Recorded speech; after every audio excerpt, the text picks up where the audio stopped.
Three, we are live. Good evening, all. I am Coach A, Annette Latigue. I am your host. Please see us on YouTube, like, subscribe, share, hit the bell so that you are notified when we are live. We are also on Facebook at Coaching for You and at What Trenton Really Makes. And tonight is about at What Trenton Really Makes. I'm going to ask you all to please hydrate. I have blueberry tonight, blueberry water. It's good for you, especially when you're under the lights. And Mhm. so, welcome, welcome, welcome. My beautiful host, Italia, is here tonight. Hello. This is really her segment and her time. And so, I'm going to sit back and I'm going to chime in and ask questions as the opportunity presents itself or she calls on me. Again, hit the like, subscribe, and share. This is one time when we want you to put all of our business in the street. Trenton's history is about all of us. See us at What Trenton Really Makes. We're going to talk about history tonight, women's history, of course, and we're going to talk about historic restoration and preservation. Natalia, you're on. Hello, all. Always so happy to be here and share this space with you guys. I am a community advocate, if you do not know. And I'm here tonight with Chris from Isles. Chris, can you just tell us a little bit about yourself and what you do? Yeah, sure. Good evening, everyone. My name is Chris Shemchuk. I'm a senior project manager at ISLES, Community Planning and Development. I've been there for over 7 years, and I started as an unpaid gardening intern. ISLES' mission is to foster self-reliant families and healthy, sustainable communities in Trenton. And we do this in a variety of different ways, but we look at it in four different pillars. One, we train and educate through an alternative high school called ISLES Youth Institute, where we give kids a second chance at getting their GED. We have a second pillar that's revitalize communities, where we work with community members and residents, business owners, and we come up with ways to benefit the community through a series of ideas and visioning sessions. Three, we build wealth, where we have a series of financial services designed to build credit, and we also promote healthy living through supporting over 65 community gardens in the city. And so I wear a lot of different hats. I'm a project manager, so I look at ways of moving those projects forward the best I can. Awesome.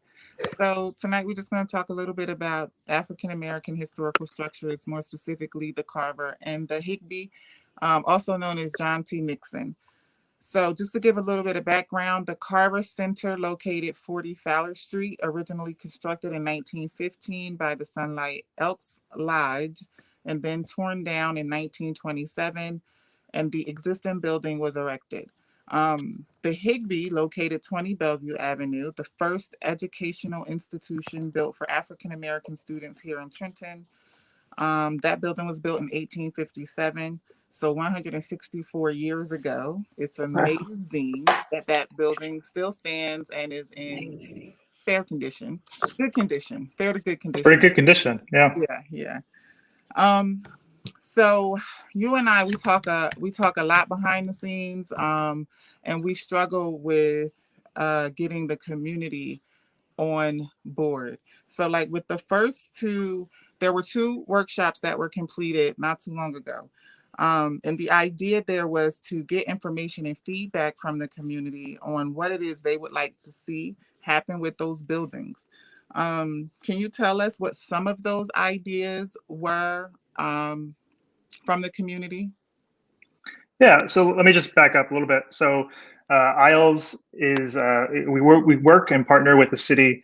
These are two city-owned buildings, as Italia said, and we work with the city. We have an MOU with the city regarding the Higby Street School to develop a stabilization strategy towards making sure it doesn't fall down, and we also maintain the side lot.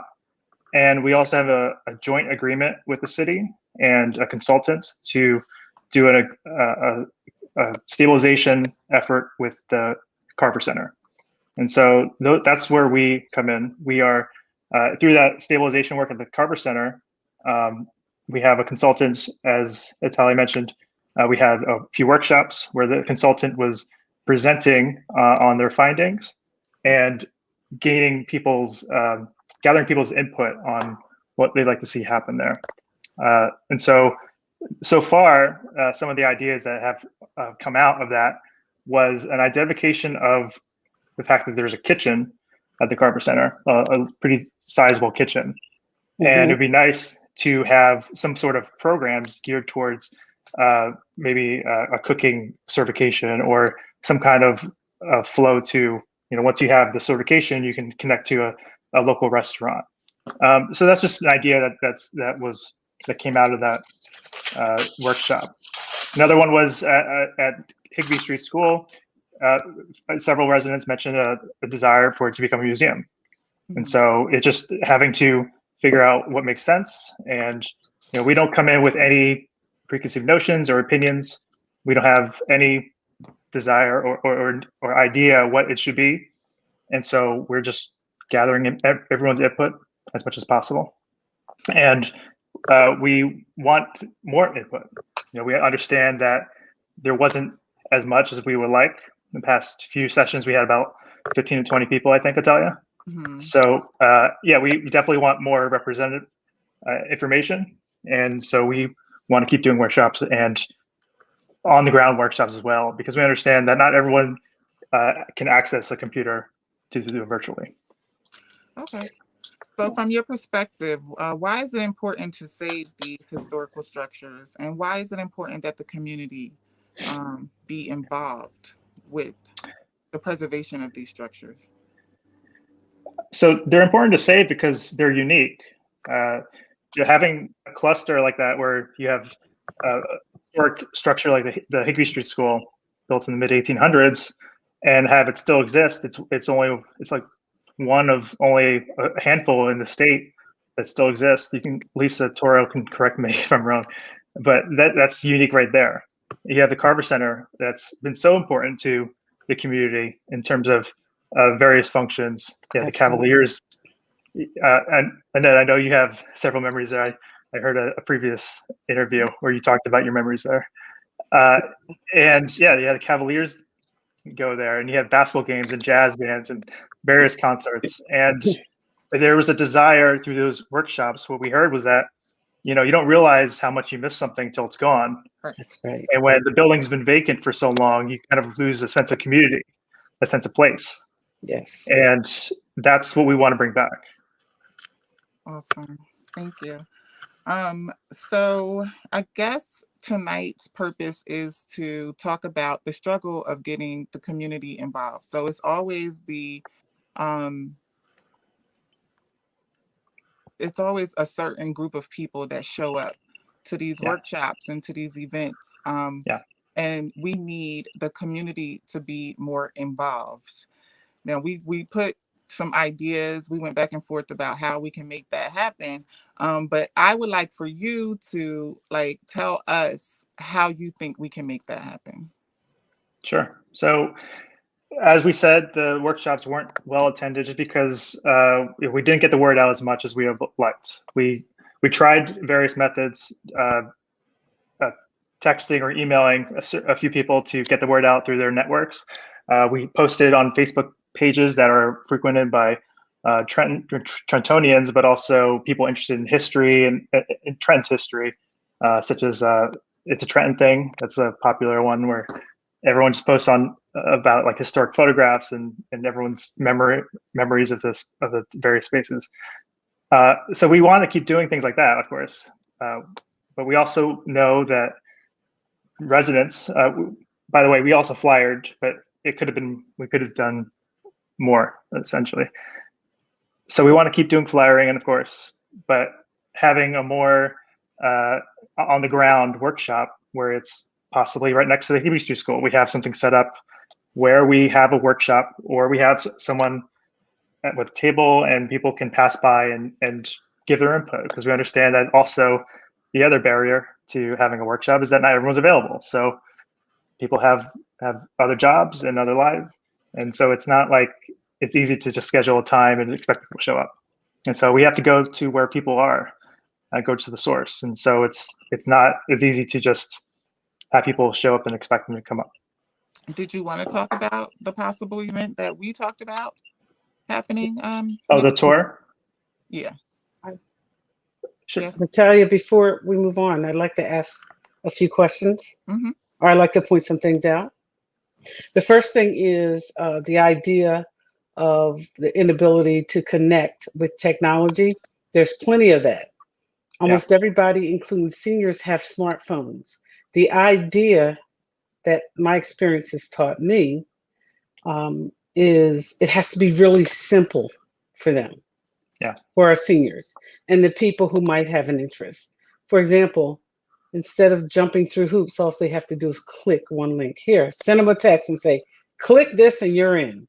Yeah. And you know, it was weird because we did have several people while I was in the meeting, people emailed me saying they couldn't get in, but I was in the meeting and I didn't see it until afterwards. And so I do want to make it as easy as possible. It's not like I wanted to make it complicated.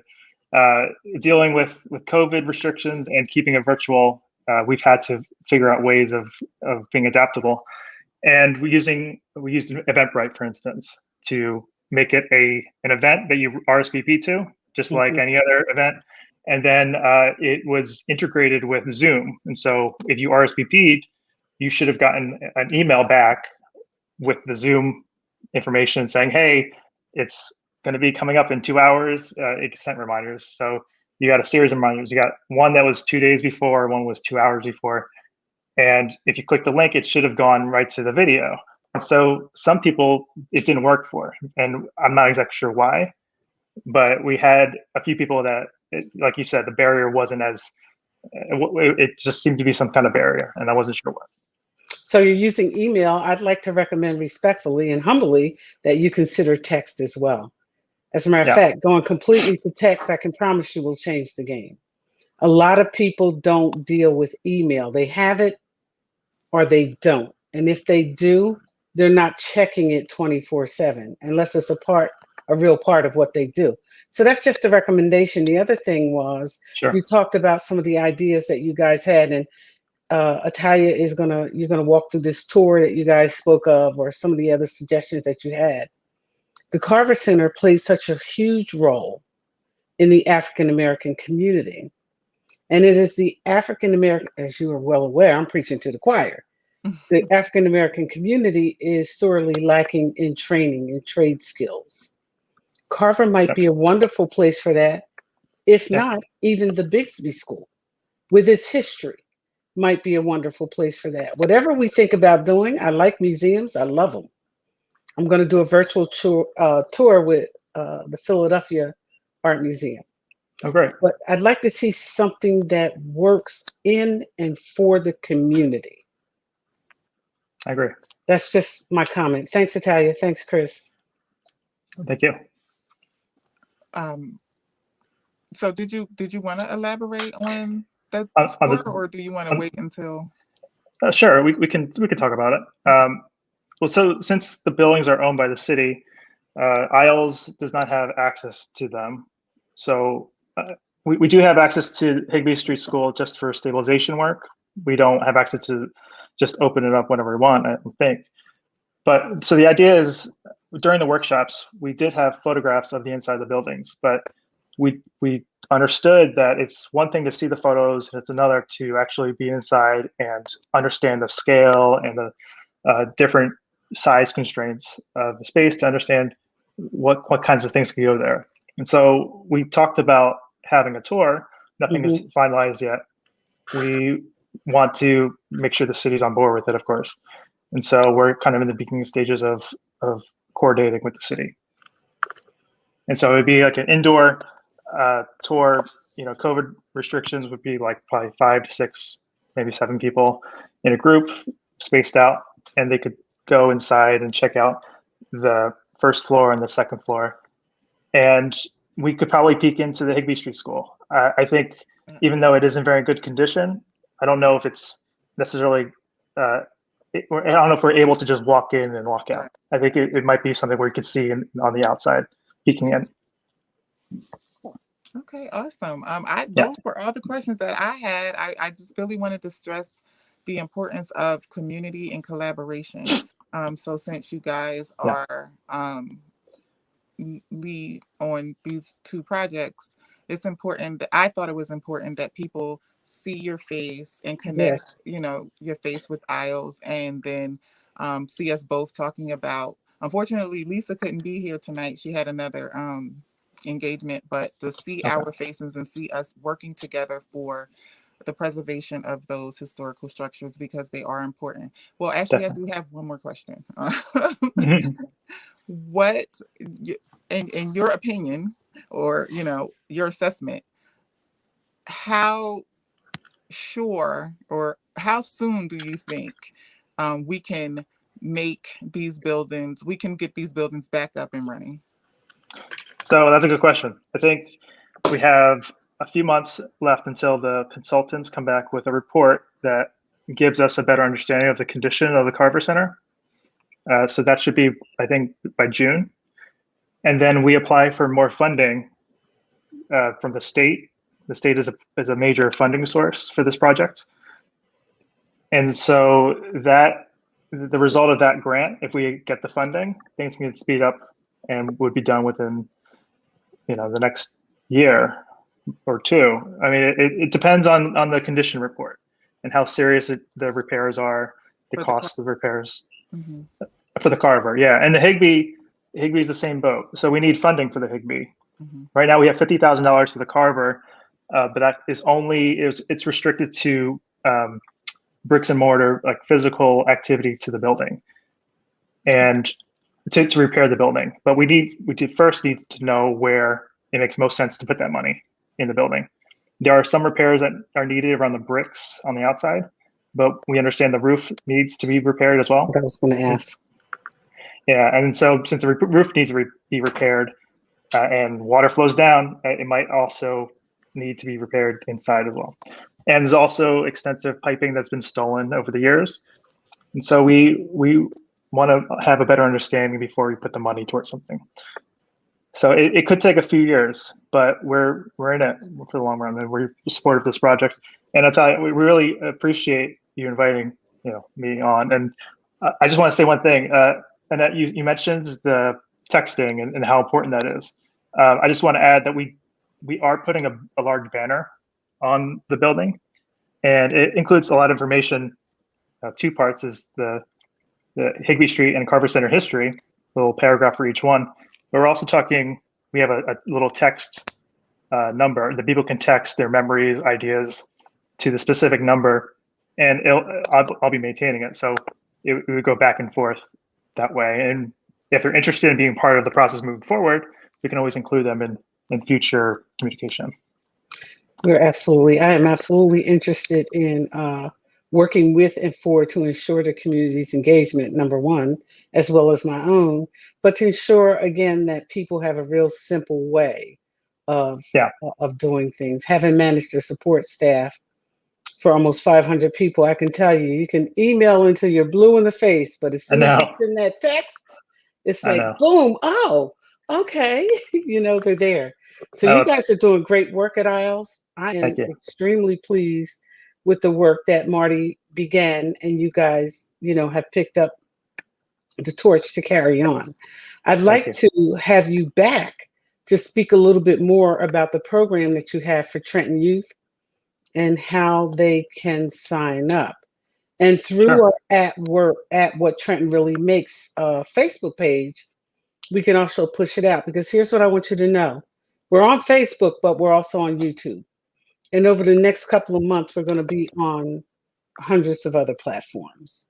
And so I'd like to give you that opportunity. I'd like to see the project move a little bit quicker than a couple of years, perhaps 8 to 18 months, that we at least get started on some work at Carver.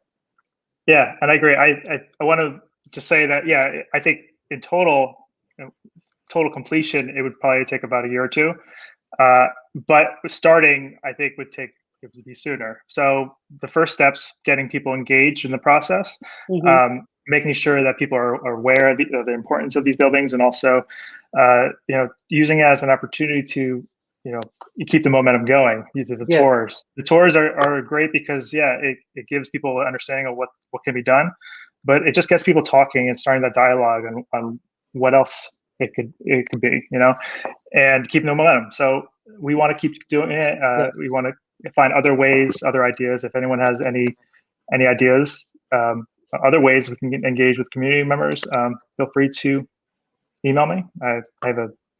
We're going to do everything we can to get your information out there. It's great. Everything we can. At What Trenton Makes is every Sunday.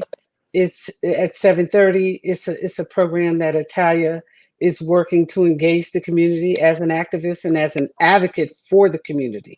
And so, she's awesome. Yeah, I think so too. And so having you back is going to be real important for us. Andre Williams is another one who we're extremely excited about because of the work he did early on to try to have some type of trade school in the city. And so the opportunity is there, whether it's Higbee or Carver, the historical restoration and preservation of both buildings is important to the community. A lot of folks are afraid because of COVID, but the opportunity is there. And I think you guys are doing great work. We're in it to win it with you. And so if you'll forward us a flyer, we can post, as you can see in the corner above Italia, it says you don't have to be perfect to be amazing. Mm-hmm. We can also add your flyer to the screen when we're live. So give us a chance and we'll certainly, work with you and for you. Just keep us posted. My email is coachingu, the letter U, the number 4, U. Italia can send it to you at gmail.com.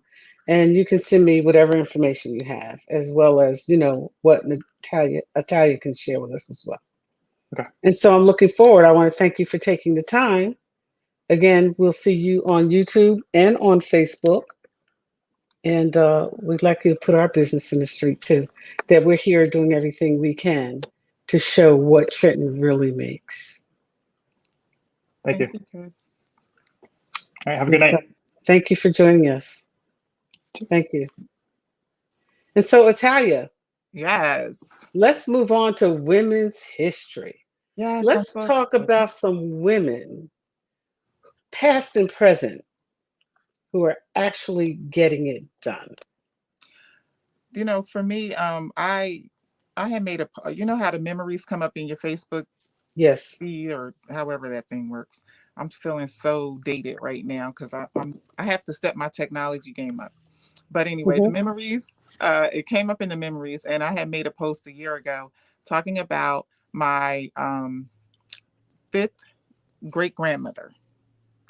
So she was enslaved. Her name was Yamasi.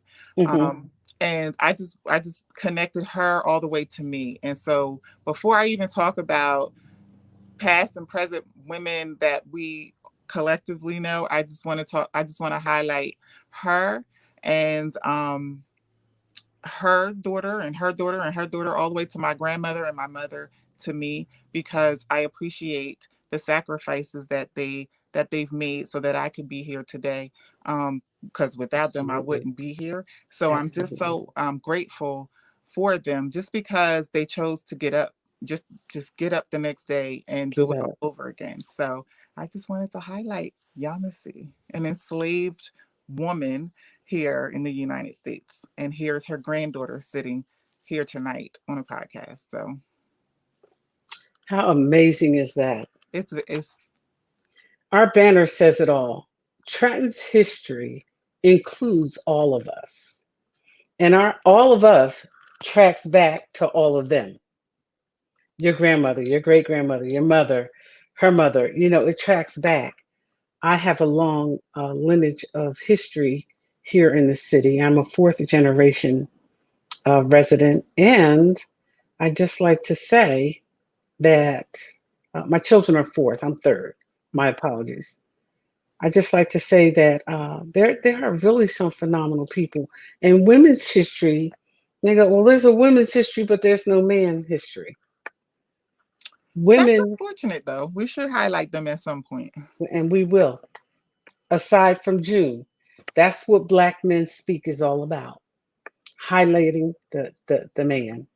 And so, we're doing that. We're working on that because the media hasn't been kind to any of us. No.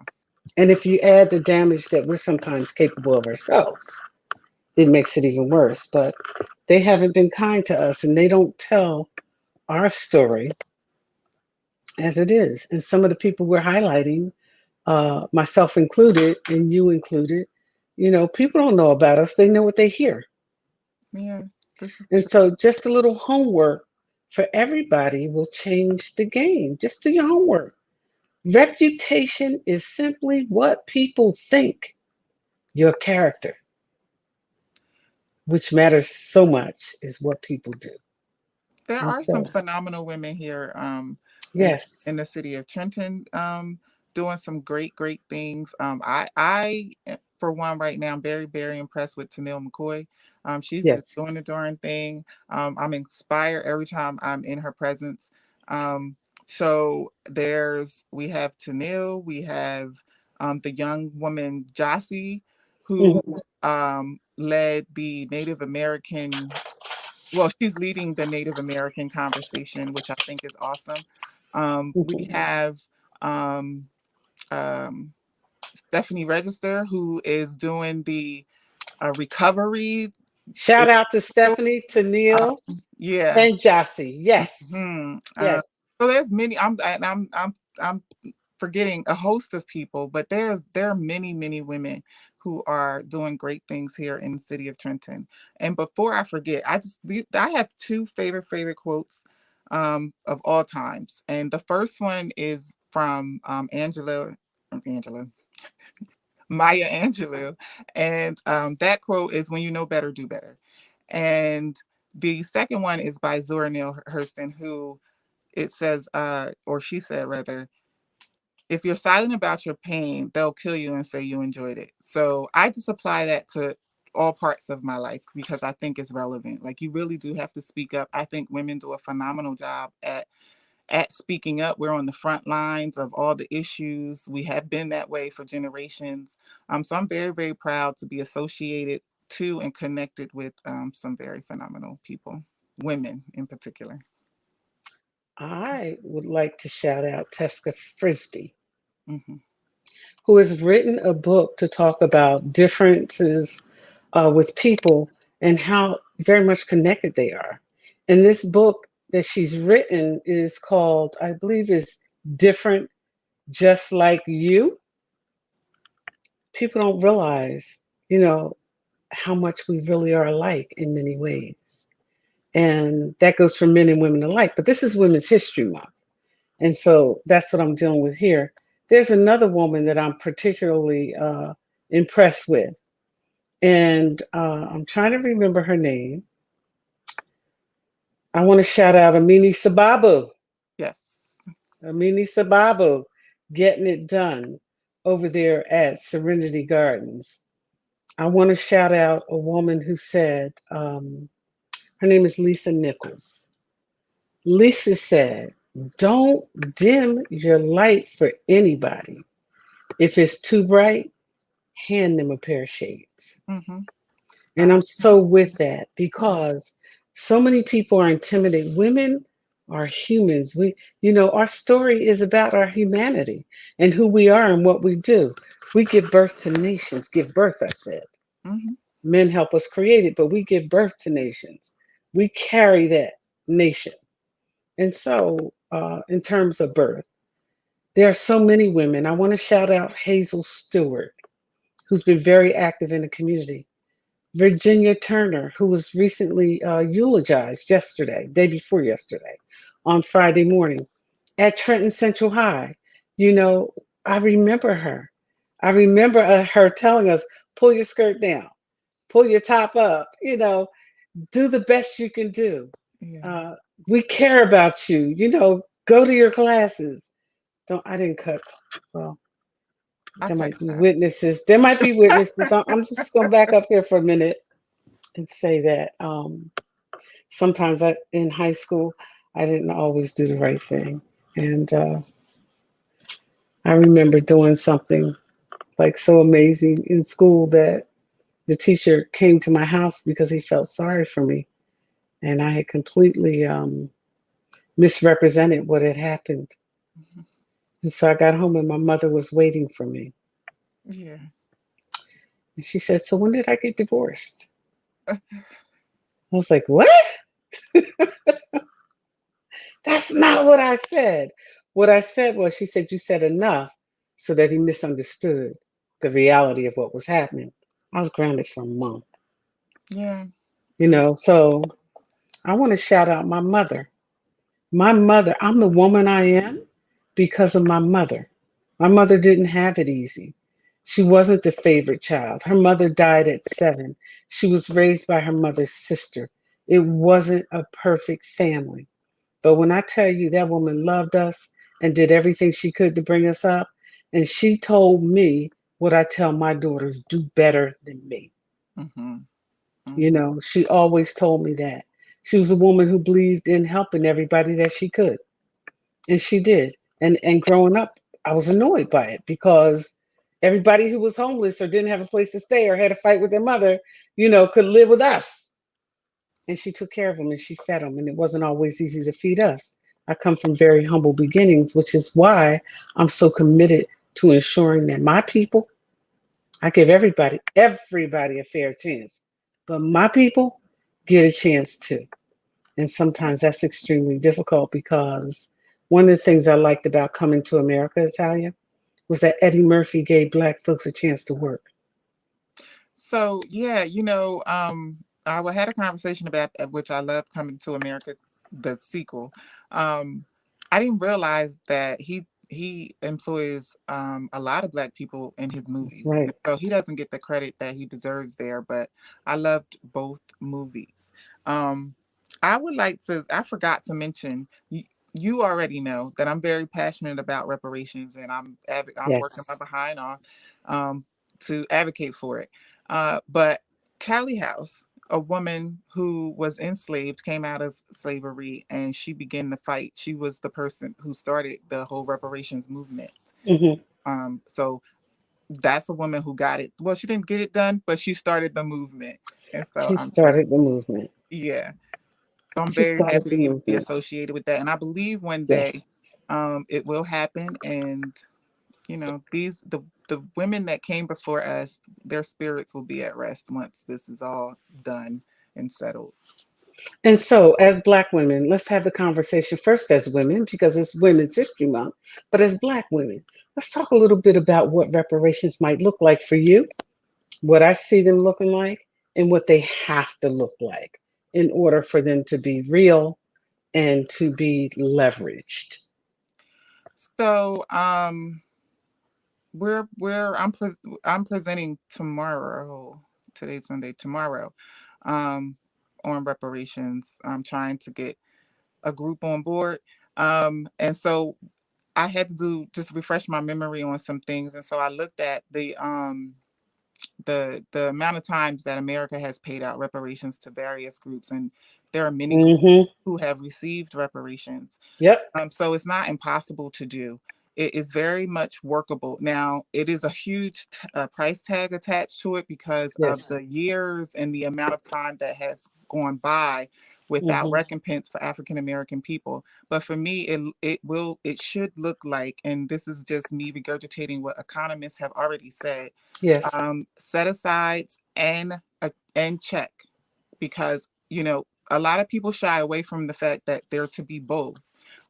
But if you look at the historical payouts to other groups, they have gotten set asides and money. So I don't Yes. see why this is a an issue for African American people. We've contributed so much to the United States of America. It is a debt. It is not a gift. This is something that was old years ago, Hmm. and we are standing as the descendants in their shoes per se. But because it never went away, and we still had to suffer from the past, um, it's owed to us as well. So it's going to look like set asides and a check.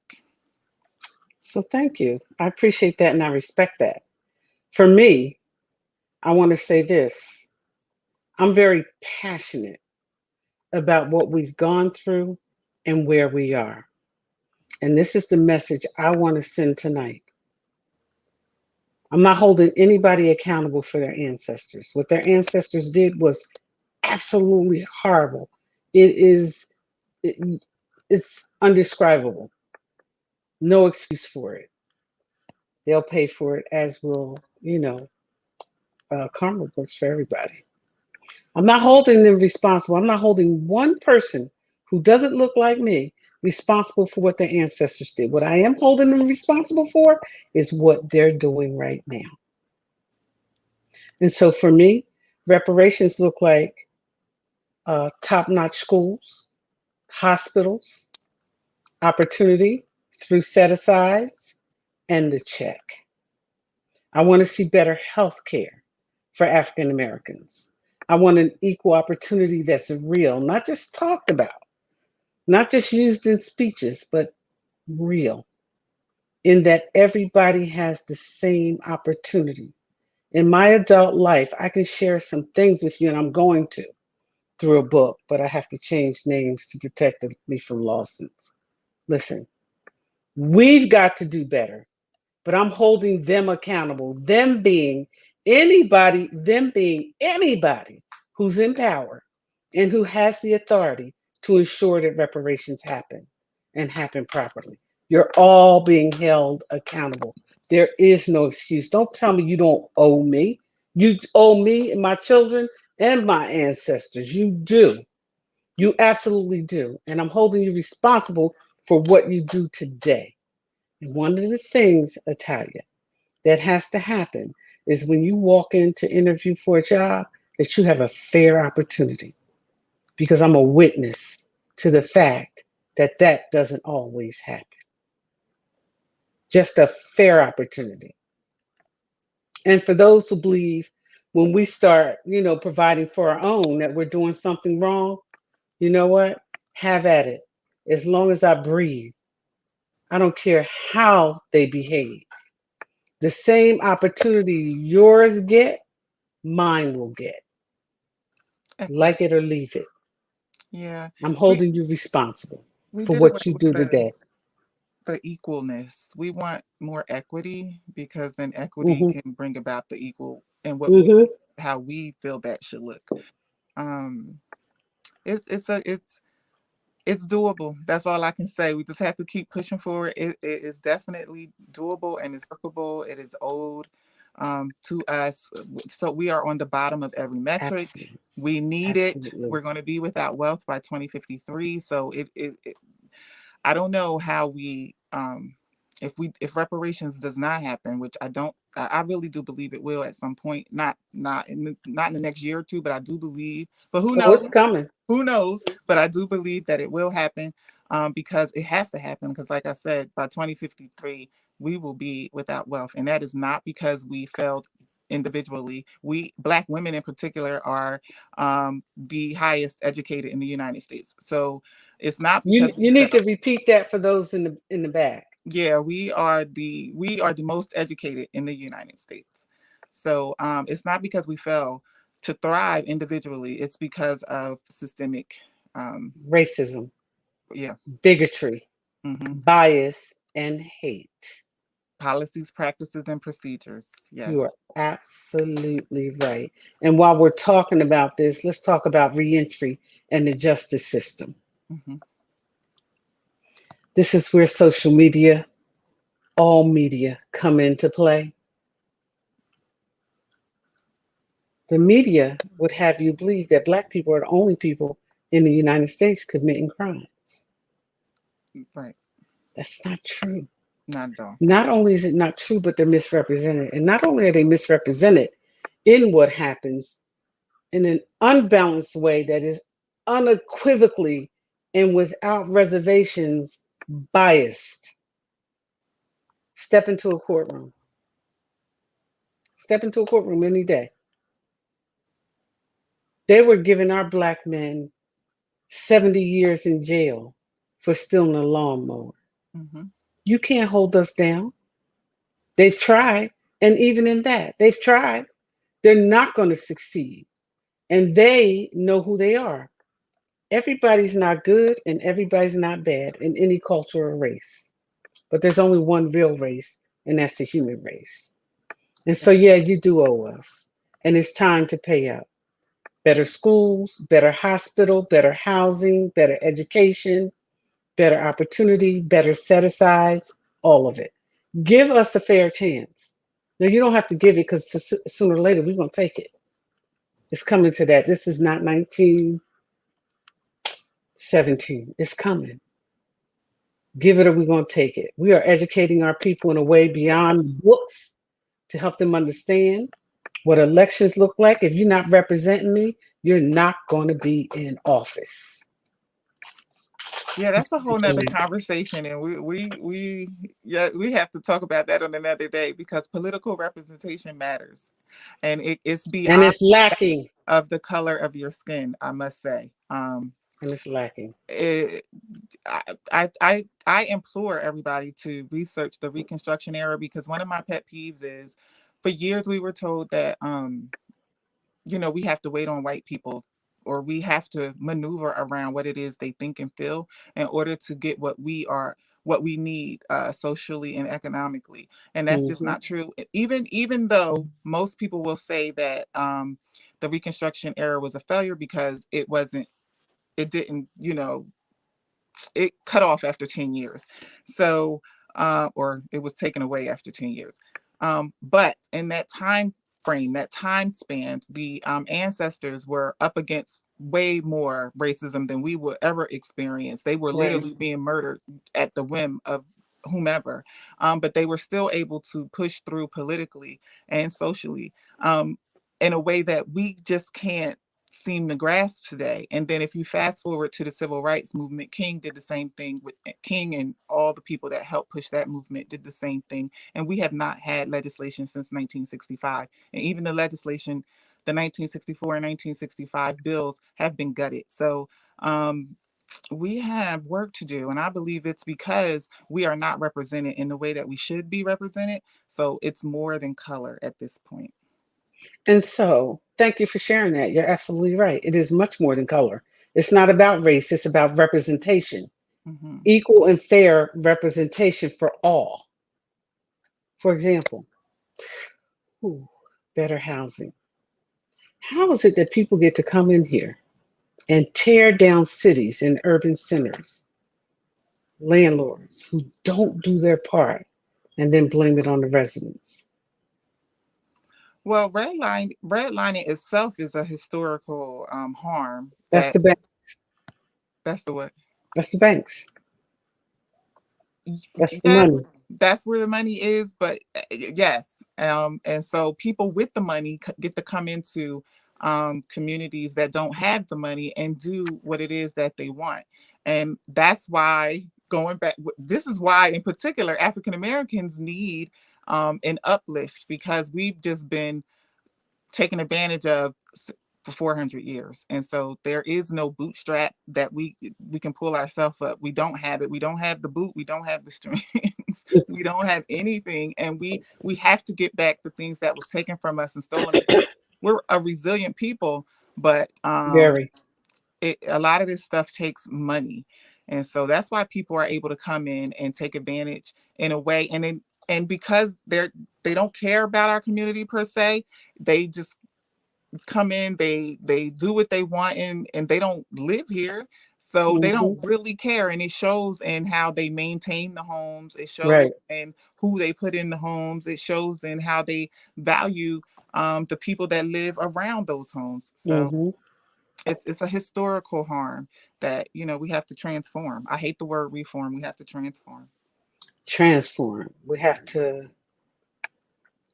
tear down the fence and extend the table. So I just want to say that we're on YouTube, we're on Facebook. Like us, share, subscribe, put our business in the street. I'm going to give you my landing statement. Natalia will give you hers. I want you to know that Trenton makes some good stuff. We still have some phenomenal people and phenomenal properties. Don't believe everything you hear and don't believe everything you read. Do your own homework.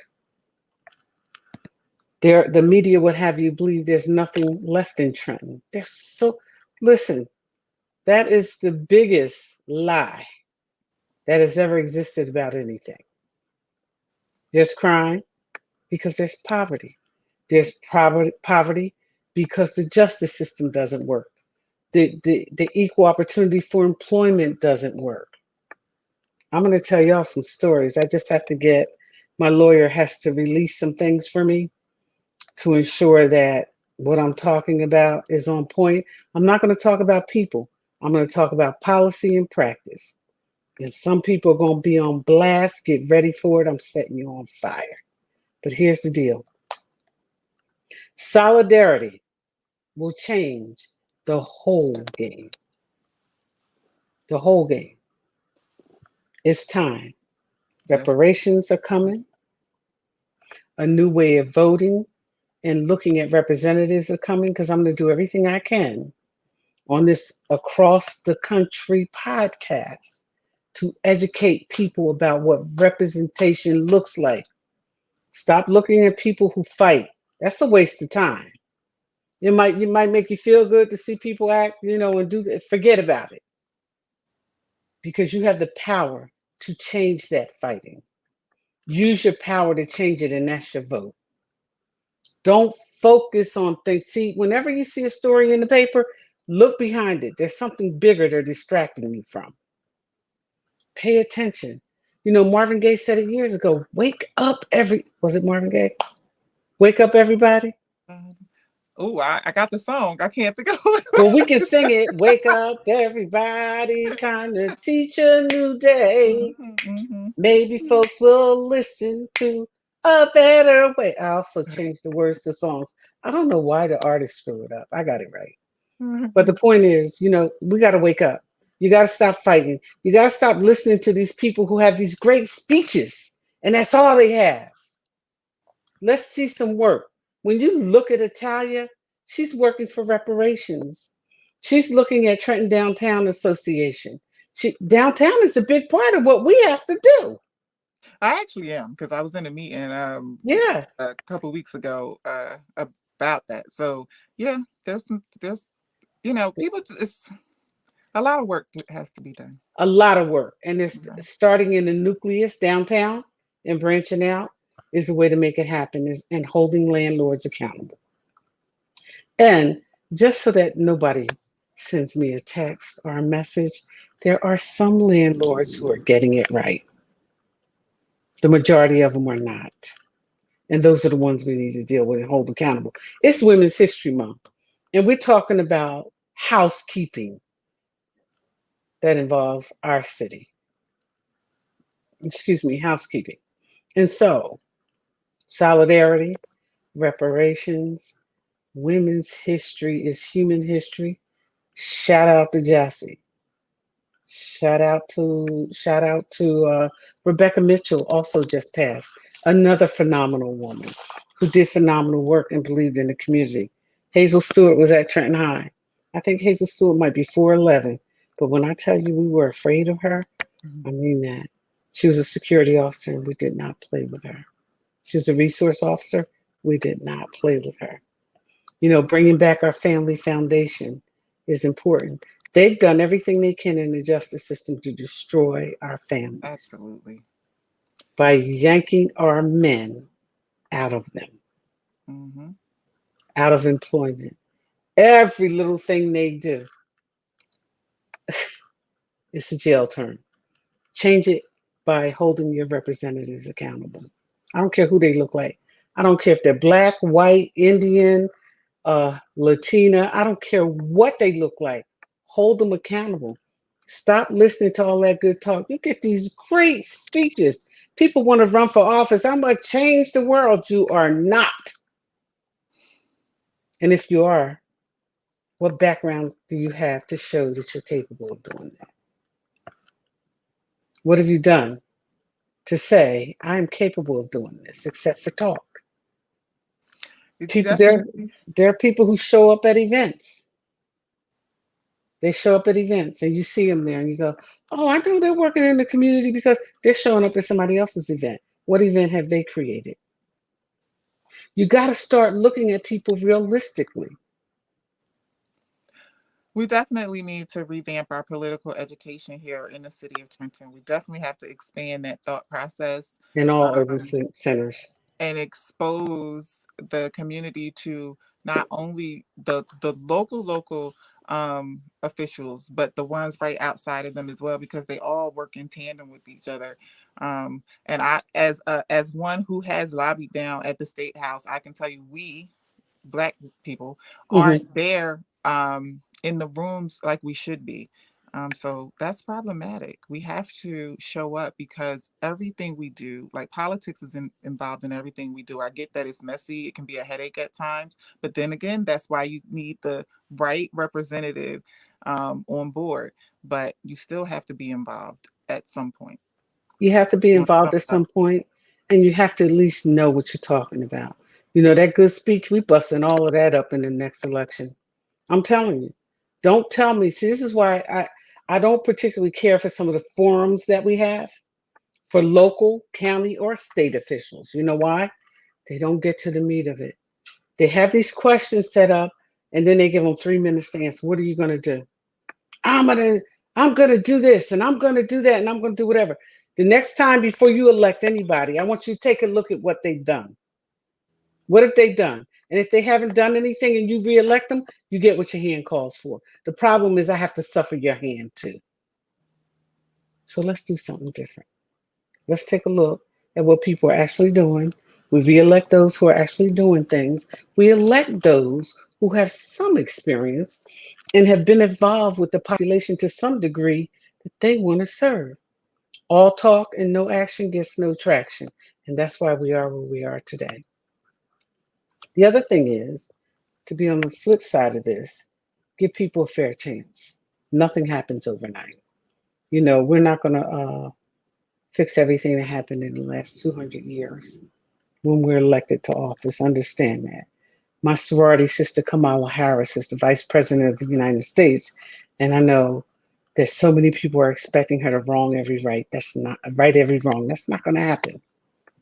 But let's look at the policies. Let's look at the procedures. Let's look at the things that are put in place to help everybody. And I believe everybody deserves a fair chance. I just know that Black folks are endangered. Yes. Not the African Americans in particular. Hmm. Endangered. Hmm. So when you talk about all lives matter, I absolutely agree with you. As a believer, I agree with you. But your life is not endangered. Mine is. So is my brothers and my nephews. But we Chew on have that to for a move in bit. our authority on that. I say Hmm. that a lot in my meetings. I don't say it enough publicly, but we have to move in our authority.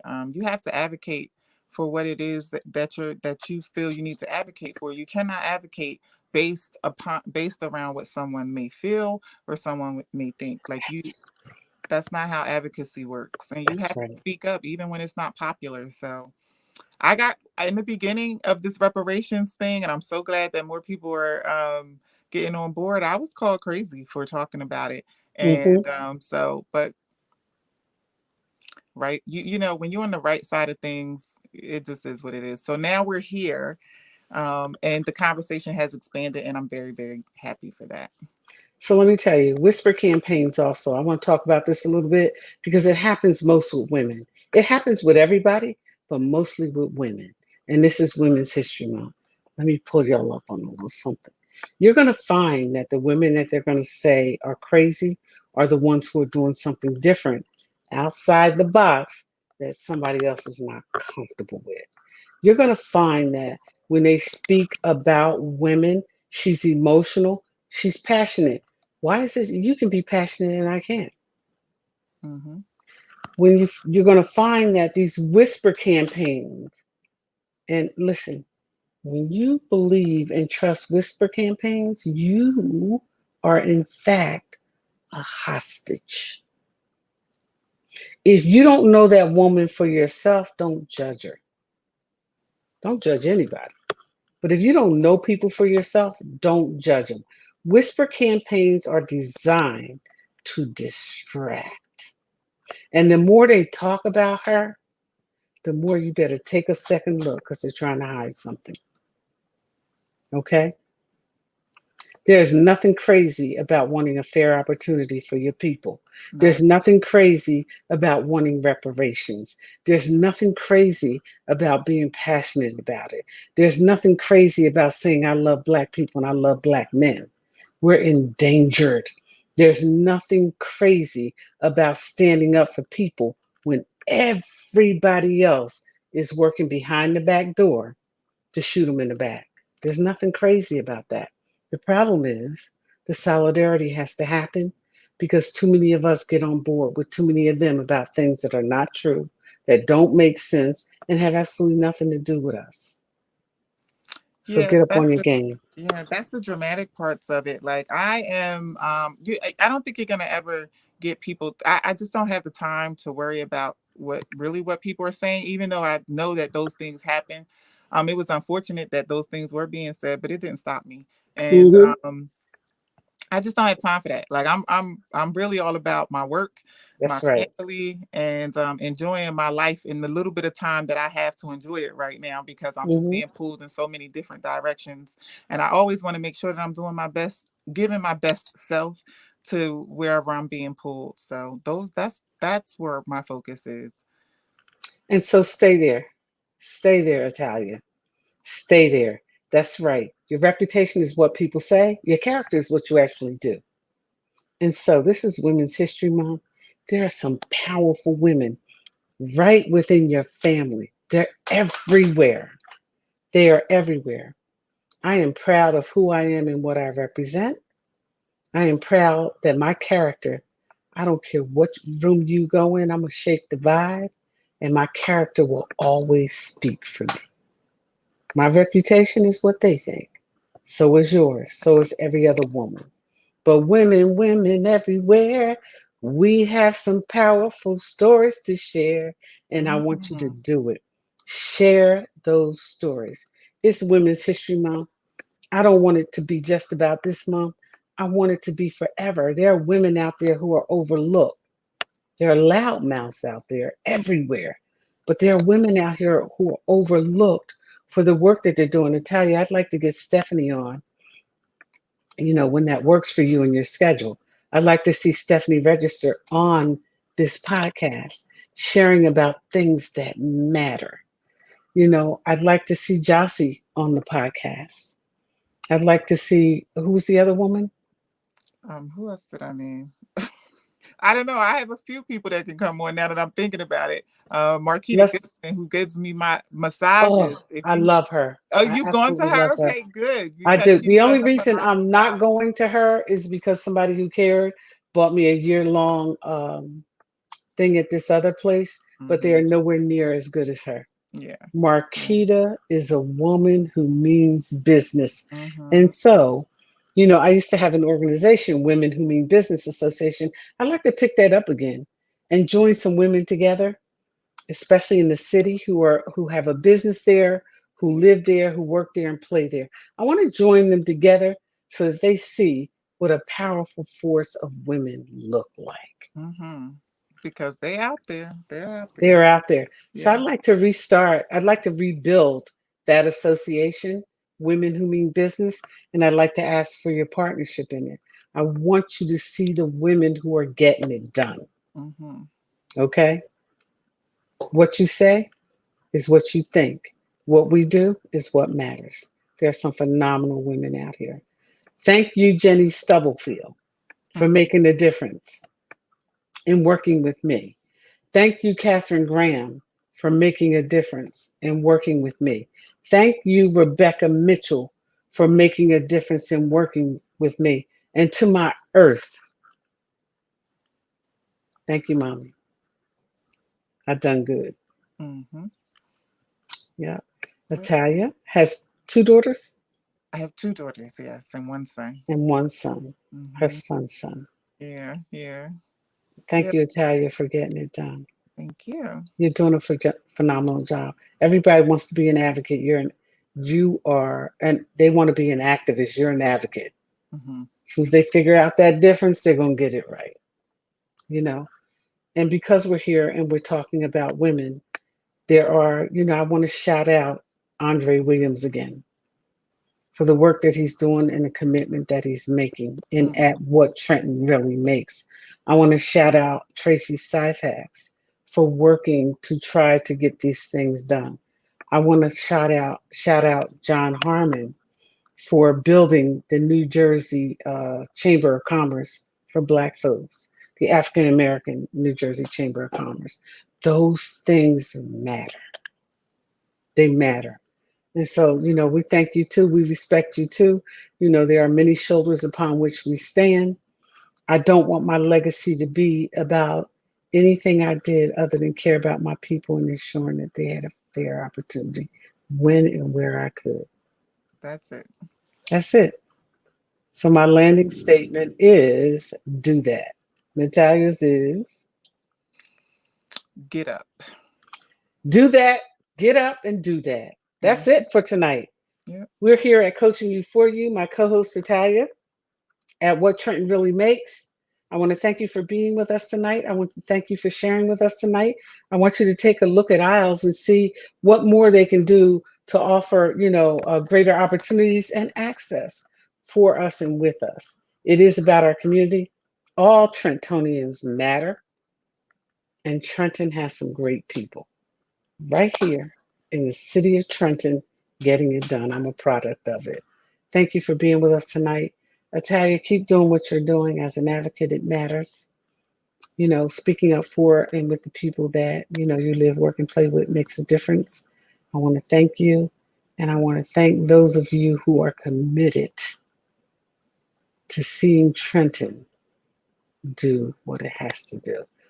Getting up and doing that. We are capable. Let's change the narrative. It's Women's History Month. You women are phenomenal. Women everywhere. Thank you and good night. Good night.